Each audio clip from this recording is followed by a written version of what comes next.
GIT की smart class में आप सभी का स्वागत है। और एमएस एक्सेल की इस क्लास में हम लोग पढ़ रहे थे ईएमआई के बारे में। आज की क्लास में आपको सीखना है कि जैसे कि ईएमआई निकालने के बाद हम गोलसी का प्रयोग कैसे करते हैं, प्लस इसी के साथ साथ आपको डाटा टेबल, आईपीएमटी और पीपीएमटी के बारे में सीखना है। तो देखिए, सबसे पहले कि कल की क्लास में मैंने आपको बताया था कि अगर हम जो है किसी गाड़ियों का ईएमआई अगर हमको निकालना होता है तो ईएमआई हम कैसे निकालते हैं, ये मैंने आपको पिछली क्लास में मैंने आपको बताया था। आज की क्लास में जो जानना है वो है आपका गोलसीक। क्या ऑप्शन दिया है? गोलसीक, जो कि बहुत इंपॉर्टेंट ऑप्शन है, गोलसीक वाला ऑप्शन। तो जैसे कि मान के चलिए कि आपको देना था 3960 रुपया 25 पैसा पर महीना, और आपके पास उतनी पैसे की व्यवस्था नहीं है कि आप 3960 रुपया 25 पैसा आप कंपनी को दे पाए। आपकी मंथली इनकम मान के चलिए कि मात्र और मात्र 3,000 रुपए की हो रही है, तो 3960 रुपया 25 पैसा देना क्या पॉसिबल है? बोलिए। तो ईएमआई क्या करते हैं, हम अपनी रिक्वायरमेंट के हिसाब से बनवाते हैं कंपनी। जैसे कि कंपनी ये चाहती है कि कस्टमर हमारे एग्री हो, और कस्टमर एग्री करने के लिए वो उनकी रिक्वायरमेंट के हिसाब से ईएमआई को तय करती है। तो जैसे कि कंपनी ने आपको बना करके दिया है कि 3960 रुपया 25 पैसा आपको प्रति महीने देना है, और वो भी कितने महीने तक? 60 महीने तक, जिसकी वैल्यू आपका आया था 2,37,615। तो मान के चलिए आपको अपनी रिक्वायरमेंट के हिसाब से क्या करना है, ईएमआई बनवाना है कि अगर हम 2-2 हजार रुपए का बनवाते हैं तो क्या इंस्टॉलमेंट आता है, क्या परिवर्तन हमको देखने को मिल रहा है। जैसे कि 3960 रुपया 25 पैसा अगर हम देने में सक्षम नहीं है, तो अगर हम 2-2 हजार रुपया प्रत्येक महीना कंपनी को हम देंगे तो इसका क्या रेशियो आएगा? क्यों? क्योंकि हमारी इनकम क्या है, कम। मान के चलिए कि 3,000 रुपये का हम इनकम ही कर पा रहे हैं, तो 3960 रुपया 25 पैसा हम कंपनी को कहाँ दे पाएंगे? दे पाएंगे। और वही अगर हम 2-2 हजार रुपया देना चाहेंगे तो हम आसानी तरीके से कंपनी का किस्त भर सकते हैं। तो इस चीज को निकालने के लिए हमको गोलसीक की रिक्वायरमेंट होती है। अब दूसरी चीज कि कोई जरूरी है कि हमेशा आपका इनकम 3 ही हजार रुपया होगा। अगर आपकी इनकम बढ़ गई तो आप कंपनी का ब्याज, आप चाहेंगे कंपनी का जो आपका लोन है बहुत ही कम समय में फाइनल हो जाए।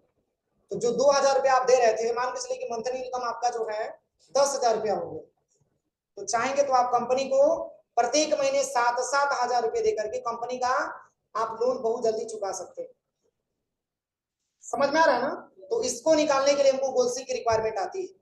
तो गोलसीक निकालने से पहले आप यहां से इसी डेटा को यहां से सिलेक्शन करके कॉपी कर लीजिए। कॉपी करने के बाद दो जगह ला करके पेस्ट करना, एक कम अमाउंट के बेस पे और एक आपका ज्यादा अमाउंट के बेस पे। मतलब अगर आप 2-2 हजार रुपया दे रहे हैं तो क्या रिस्पॉन्स आपको देखने को मिल रहा है। अगर आपकी इनकम, मंथली इनकम 5-5 हजार, मान के चलिए कि आपका मंथली इनकम बढ़ गया, आपका 10,000 रुपया पर महीना हो गया, तो अगर आप कंपनी को 7,000 रुपया प्रत्येक महीना दे रहे हैं तो आपको क्या रिस्पॉन्स देखने को मिल रहा है। तो इसको निकालने के लिए हमको गोलसी का प्रयोग करना होता है। तो सबसे पहले क्या करेंगे, दो जगह डेटा कॉपी पेस्ट करेंगे। कॉपी पेस्ट करने के बाद आपको ईएमआई को सिलेक्शन कर लेना। सिलेक्शन करने के बाद आपको आना है डाटा टैब। कहां पे आना है? Data tab. अब यहीं पे एक ऑप्शन आपको मिलेगा व्हाट इफ एनालिसिस, दिख रहा है यहाँ पे, इसी पे जस्ट क्लिक करना है। क्लिक करने के बाद यहाँ पे तीन ऑप्शन आपको मिलेगा, सिनारियो मैनेजर, गोलसीक और डाटा टेबल। किसका प्रयोग करना है? गोलसीक वाले ऑप्शन पे आ जाइए। जैसे ही गोलसीक वाले ऑप्शन पे क्लिक करेंगे तो देखिए यहाँ पे सिलेक्शन किया है किसको, किसको सिलेक्शन किया है? ईएमआई को सिलेक्शन किया, जो 3960 रुपया 25 पैसा आपका निकला हुआ। अब यहाँ पे आ जाइएगा टू वैल्यू, मतलब कि आप वैल्यू क्या देना चाहते हैं, आप वैल्यू क्या देना चाहते हैं। तो मैंने अभी आपको बताया है कि अगर हमारी मंथली इनकम 3,000 रुपया है तो क्या कंपनी को 3960 रुपया हम दे पाएंगे? तो हम कम से कम पेमेंट करेंगे ना। तो हम ये देना चाहते हैं, मात्र 2-2 हजार रुपया कंपनी को देना चाहते हैं। तो इस अमाउंट को लिखने के लिए ब्रैकेट आप ओपन करिएगा, स्मॉल ब्रैकेट, और तब जाके इसमें आपको लिखना है 2,000, और यहां से ब्रैकेट को क्लोज करिएगा। किसमें लिखना है? ब्रैकेट में लिखना है।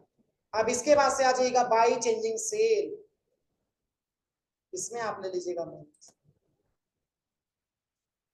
फर्स्ट वाले में क्या होगा, ईएमआई हो जाएगा, सेकंड वाले में जो वैल्यू हमको प्रोवाइड करना है, और थर्ड वाले में मंथ हो जाएगा। वो क्या करेंगे तो ऐसा रिस्पॉन्स मिल जाएगा। सोचिए अगर ये 2-2 हजार रुपया पैसा आप जमा कर रहे हैं तो आपका मंथ बढ़ रहा है। देखिए मंथ आपका क्या हो रहा है, बढ़ रहा है। कितना मंथ है, तो क्या पढ़ सकते हैं हम इसको, ये जब दशमलव हटेगा तो एक अंक आकर के जुड़ जाता है, ये आपने मैथ में पढ़ा होगा।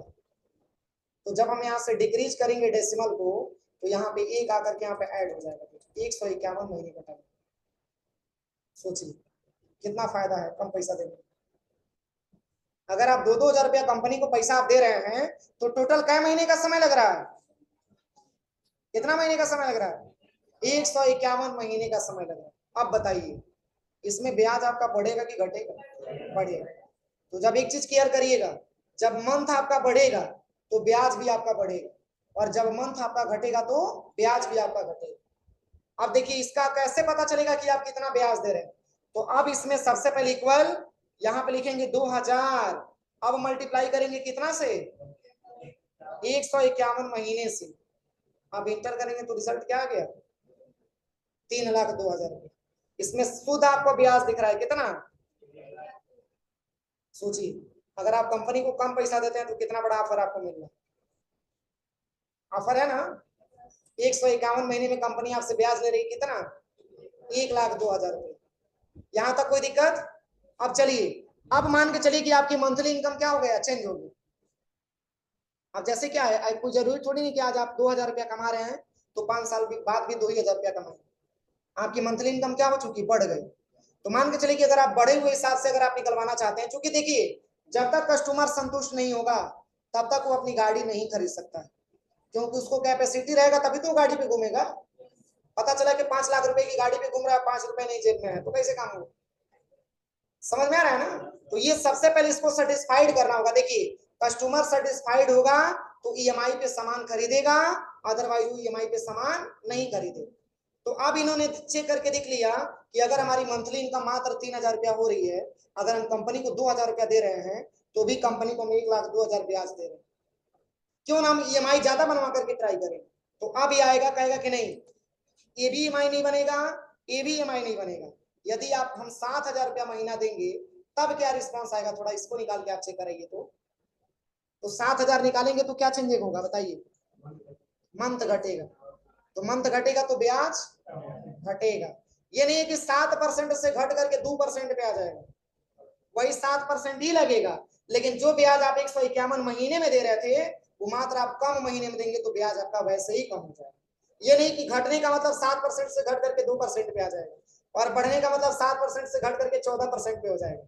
ये दिमाग मत लगाइएगा, क्योंकि जब मंथ बढ़ेगा तो ब्याज बढ़ेगा, जब मंथ घटेगा तो ब्याज घट जाएगा। तो चलिए इसको भी निकालने के लिए सेम प्रक्रिया, सबसे पहले ईएमआई को सिलेक्शन करेंगे, इसके बाद से डाटा टैब में जाएंगे, इसके बाद व्हाट इफ एनालिसिस में आना है, इसमें गोलसिक पे आ जाना है। अब इसमें टू वैल्यू, क्या वैल्यू देना है, तो ब्रैकेट में लिखिएगा, ध्यान देना है। इसमें आपको देना है कितना अमाउंट, अगर हम कंपनी को 7,000 रुपया पर महीना देते हैं तो ब्रैकेट क्लोज करिएगा, और बाय चेंजिंग सेल में क्या लेना है, मंथ ले लेना है। अब ओके करिए। अब देखिए अगर कंपनी को आप 7,000 रुपया पर महीना देते हैं तो ये आपका कितना महीने का समय लगेगा, 31 महीना नहीं है, इसको 32 पढ़िए। चलिए 31 पे कन्वर्ट हुआ है, तो 31 महीने में आपको 7,000 रुपया देना। अब बताइए जो पैसा आप 60 महीने में दे रहे थे, जो पैसा आप 151 महीने में दे रहे थे, वही पैसा अगर आप ज्यादा मात्रा में करते हैं तो मात्र 31 महीने में आपका ईएमआई कंप्लीट हो जाता है। समझ में आया कि नहीं आया। अब इसके हिसाब से निकालेंगे तो देखिए सबसे पहले इक्वल करिए, यहाँ पे लिखिएगा 7,000 और मल्टीप्लाई करेंगे कितना से, 31 से, और एंटर करेंगे तो ये रिस्पॉन्स आ जाएगा। अब इसमें मात्र आप 17,000 ही ब्याज दे रहे हैं, तो सबसे बेहतर है कौन। इसलिए कभी भी ईएमआई पे सामान लीजिए तो ईएमआई आप ज्यादा मात्रा में बनवाइए ताकि आपको भी प्रॉफिट हो। भाई ब्याज कम लगेगा इससे, और वही थोड़ा सा छोटा छोटा अमाउंट बनवाएंगे तो ब्याज आपको ज्यादा देना पड़ेगा। और एक चीज क्लियर करिएगा, कंपनी कभी भी ये चाहती है कि आपका मतलब आपका इंट्रा मतलब जो आपका ईएमआई बने बिल्कुल कम रेट पे बने, उसमें कंपनी को इनकम का भरपूर स्रोत मिल जाता है। आप खुद देख लीजिए, आपके पास साक्ष्य है। समझ में आ रहा है ना? अगर आप 60 महीने में जमा कर रहे हैं तो आपको कितने बड़ा ऑफर मिल रहा है। अगर आप 151 महीने में जमा कर रहे हैं तब कंपनी कितना बड़ा ऑफर दे रही है, और वही अगर आप 31 महीने में जमा कर रहे हैं तब कंपनी कितना बड़ा ऑफर दे रही है। कोई दिक्कत है यहाँ तक? तो ये हमारा होता है गोल्सिक। यहाँ तक कोई दिक्कत? अब चलिए, अब हम चलते हैं पीपीएमटी, आईपीएमटी और डाटा टेबल। बस सेम डेटा को आप यहाँ से कॉपी पेस्ट कर लीजिएगा। ईएमआई निकालने के बाद हमको पीपीएमटी, आईपीएमटी और डाटा टेबल का प्रयोग कैसे करना होता है। तो देखिए, पीपीएमटी क्या होता है? अगर एक सिंगल महीने में 3960 रुपया 25 पैसा जो आप पैसा दे रहे हैं, उसमें से आपसे ये पूछ दिया जाए कि इसमें कितना ब्याज का पैसा और कितना मूलधन का पैसा। इसमें ब्याज शामिल नहीं है, इसमें ब्याज भी शामिल है। तो इसमें अगर आपको ये छांटना हो कि इसमें आप कितना ब्याज का पैसा दे रहे हो, कितना मूलधन का पैसा दे रहे हैं, तो इसको निकालने के लिए पीपीएमटी और आईपीएमटी का यूज करते हैं। तो पीपीएमटी का मतलब होता है प्रिंसिपल अमाउंट, जिसको हम इंटरेस्ट अमाउंट के नाम से जानते हैं। और पीपीएमटी का मतलब होता है प्रिंसिपल अमाउंट, जिसको कि हम मूलधन के नाम से जानते हैं। और आईपीएमटी का मतलब होता है इंटरेस्ट अमाउंट, जिसको हम इंटरेस्ट अमाउंट के नाम से जानते हैं। मतलब इस पैसे में अगर आपसे कोई ये पूछे कि आप इस पैसे में कितना रुपया मूलधन दे रहे हैं और कितना रुपया ब्याज दे रहे हैं, तो इसको अलग अलग ज्ञात करने के लिए आपको पीपीएमटी और आईपीएमटी का हेल्प लेना होता है। समझ में आ रहा है ना? तो चलिए, यहाँ पे सबसे पहले आपको करना क्या, इस तरीके से टेबल आप बना लीजिएगा। बनाने के बाद यहाँ पे आप मंथ टाइप करिएगा। जैसे आपको सिंगल महीने का देखना है, दूसरे महीने का देखना है, तीसरे महीने का देखना है, चौथे महीने का देखना है, पांचवें महीने का देखना है, और यहाँ पे छठे महीने का देखना है। मैंने यहाँ क्या टाइप किया है? पहले महीने में आपने क रुपया ब्याज दिया, क रुपया मूलधन दिया। फिर से दूसरे महीने में आप क रुपया ब्याज दिए, क रुपया आपने मूलधन दिया। फिर तीसरे महीने में आपने कितना ब्याज दिया और कितना मूलधन दिया। इसको हम अलग अलग छांटने के लिए पीपीएमटी और आईपीएमटी का प्रयोग करते हैं। तो देखिए, इतना लिखने के बाद आप यहाँ से ब्रैकेट ओपन कर लीजिए, सॉरी, यहाँ पे बॉर्डर लगा लीजिएगा। बॉर्डर लगाने के बाद अब आपको ज्ञात करना है क्या, पीपीएमटी का मतलब क्या मैंने बताया,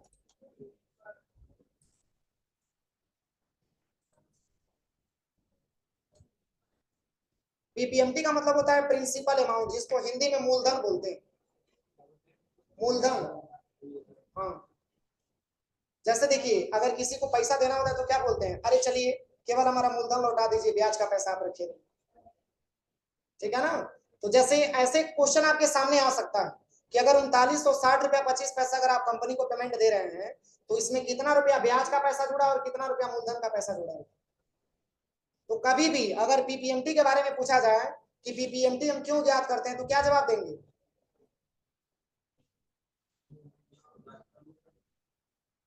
पीपीएमटी हम क्यों ज्ञात करते हैं?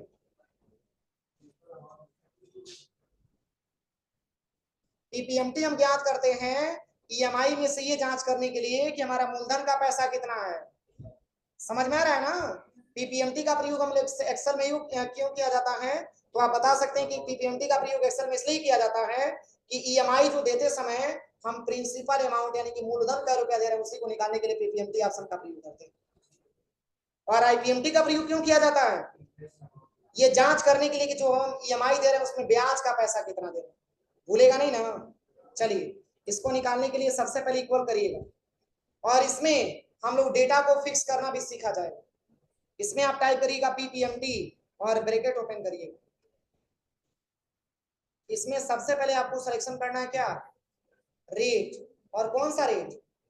Interest rate. आप देखिए, ईएमआई निकालते समय इसको हम क्या करते थे, 12 से डिवाइड कर देते थे ना, लेकिन इसमें डिवाइड करने से पहले इसमें आपको क्या करना है, फिक्स करना है डेटा को। डेटा को क्या करना है, फिक्स करना है, तब जाकर के डिवाइड करना है 12 से। सबसे पहले इक्वल करेंगे, यहाँ आप लिखेंगे पीपीएमटी और ब्रैकेट ओपन करेंगे। इसमें सबसे पहले हम ले लेंगे क्या, इंटरेस्ट अमाउंट। इंटरेस्ट अमाउंट, अब कोई बताएगा D14 क्या है? D14 क्या है? इंटरेस्ट अमाउंट का सेल है ना। अब बताइए इसमें क्या रो और क्या कॉलम है? हाँ हाँ, रो है आपका 14 और डी है आपका कॉलम। तो जब हम F4 बटन दबाएंगे तो डी से पहले और डी के बाद डॉलर का सिंबल लग जाता है। ये एक्सेल का इंपॉर्टेंट क्वेश्चन है कि अगर हम F4 दबा करके वैल्यू को फिक्स करते हैं एमएस एक्सेल में तो इससे क्या रिस्पॉन्स हमको देखने को मिलता है। तो आप बता सकते हैं कि डॉलर मतलब यहाँ पे कॉलम से पहले और कॉलम के बाद डॉलर का सिंबल लग जाता है, लगा है कि नहीं लगा है, और तब जाकर के डिवाइड करेंगे 12 से और नीचे कामा करेंगे। इसके बाद से पूछा जा रहा है पर का मतलब होता है सिंगल मंथ, पर का मतलब सिंगल मंथ। रुकिए थोड़ा सा स्पेस पढ़ा नहीं, इसमें स्पेस नहीं। सबसे पहले इक्वल करेंगे, यहाँ पे लिखेंगे पीपीएमटी, ब्रैकेट ओपन करेंगे। सबसे पहले यहाँ पे क्या सिलेक्शन करेंगे, इंटरेस्ट रेट, और ये 4 से फिक्स करेंगे और डिवाइड करेंगे 12 से, नीचे कामा करेंगे। इसके बाद से पर का मतलब सिंगल मंथ, नीचे कॉमा, इसके बाद से एनपीईआर मतलब नंबर ऑफ पीरियड, कंपनी ने समय कितना दिया 60 मंथ का, इसको भी F4 से फिक्स करेंगे और नीचे कामा करेंगे। इसके बाद लोन अमाउंट, और इसको भी F4 से फिक्स करेंगे और नीचे कॉमा करने के बाद आपको एक लेना। एक क्यों लेंगे, क्योंकि सिंगल महीने का हमको चेक करना, और ब्रैकेट क्लोज करके आप इंटर करिए। अब इसी को ड्रैग एंड ड्रॉप करिए, पर ये रिस्पांस किस में मिला, डॉलर में मिला।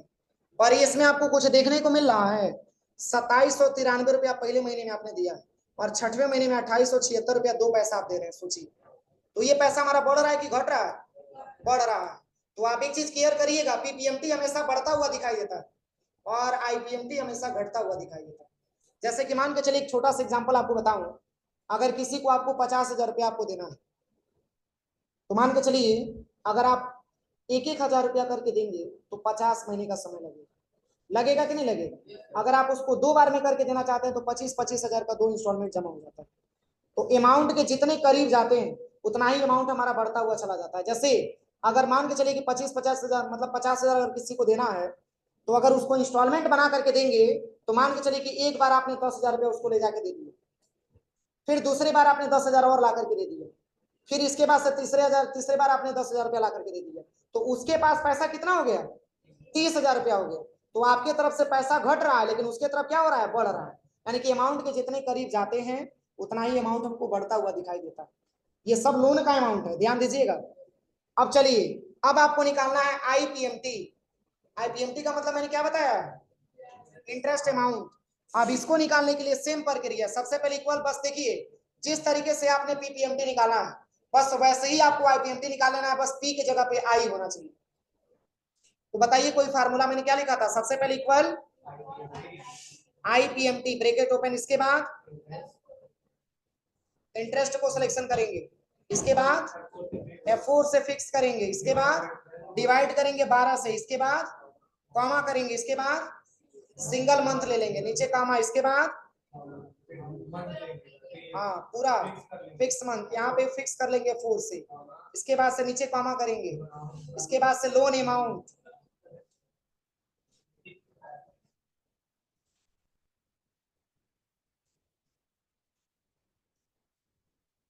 हाँ कहां तक मैंने लिया था, मंथ लेना है ना, इसको भी F4 से फिक्स करेंगे,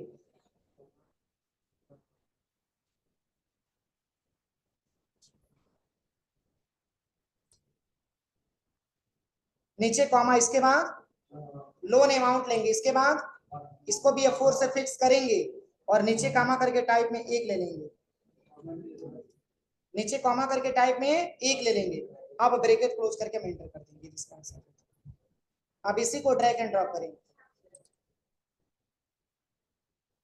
देखिए आप खुद देखिए, ये पैसा आपका डिक्रीज होता हुआ दिख रहा है और ये पैसा आपका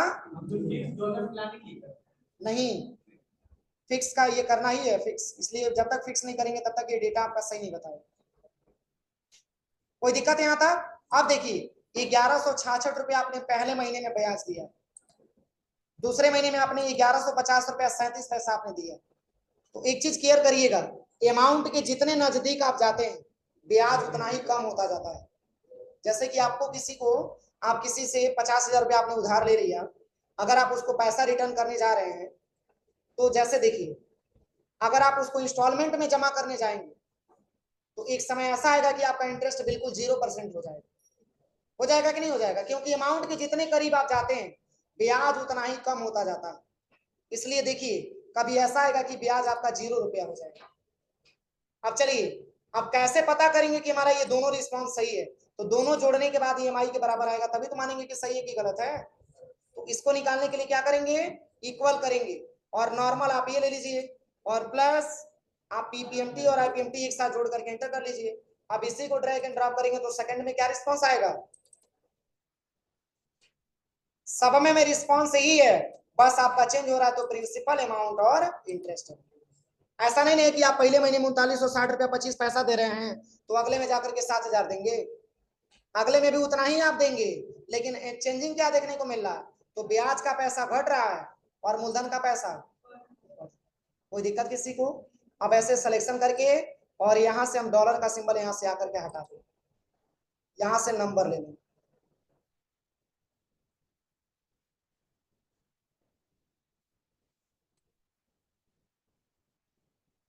यहां से नंबर ले लेंगे, यहाँ पे नंबर ले लेंगे और यहाँ से हटा देंगे। हो जाएगा। एक लास्ट वाला डाटा टेबल पढ़ा दे कि रहने दे? चलिए इतना करिए आप।